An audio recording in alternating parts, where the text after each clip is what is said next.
कोलकाता धूमधाम रे नुआ वर्ष पालित होइछि। एही अवसर में शक्तिपीठ कालीघाट में श्रद्धालुंकर प्रबल भिड़ होइथिला। घंटा घंटा अपेक्षा पर देवींकर दर्शन करथिले श्रद्धालु। तेबे प्रशासन पक्षरु व्यापक व्यवस्था करा जायथिला। सेहिपरि दक्षिणेश्वर काली मंदिर रे कल्पतर उत्सव पालित होई जायछि। एने श्रद्धालुंक सहित आलोचना करिसेंती Kalinga TV bureau head Pramod Mahanti.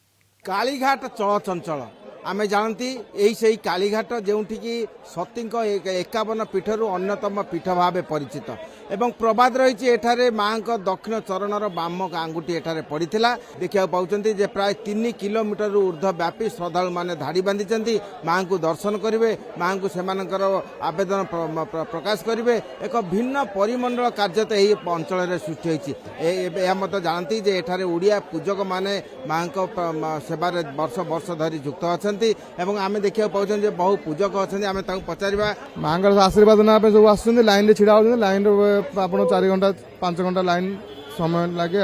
दर्शन करने को आसी दर्शन बहुत सिस्टम प्रशासन बहुत भल सिस्टम करिछि। जगन्नाथ दर्शन करने सहित माँ काली दर्शन करते कहीं माँ काली होती जगन्नाथ एक अवतार। श्रद्धालु मैंने आसुंच किए सेल्फी नौ किए विभिन्न प्रकार एक आध्यात्मिक मन से माति रही। नया साल मंदिर दर्शन करना मतलब पूरा ईयर ही पूरा अच्छा जाना ये मानना है, तो इसीलिए यहाँ पे आना।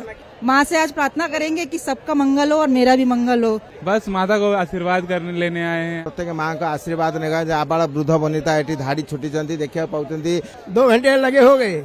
यूपी से आए हुए हैं योगी राज में होता है इतनी बहुत कड़ी व्यवस्था योगी राज में है उत्तर प्रदेश का। के काशी के वृंदावन के अयोध्या विभिन्न स्थान आसी से विरक्ति प्रकाश कर घंटा घंटा धरी से एठारे धाड़ी बांधी किंतु माँ का दर्शन कर विरति रोचे एवं किसी समय माँ का दर्शन वीआईपी दर्शक दर्शन जो से बंद कर दे मन क्षोभ सृष्टि कर सत्य भी से आशा करती नूतन वर्ष में माँ को दर्शन करेंगे, माँ को से दुख वेदना जणाइबे एवं सेमानकर एवं समाजर कल्याण प्रार्थना करेंगे। Kolkata video journalist Samar Jisan Pramod Mohanty, Kalinga TV.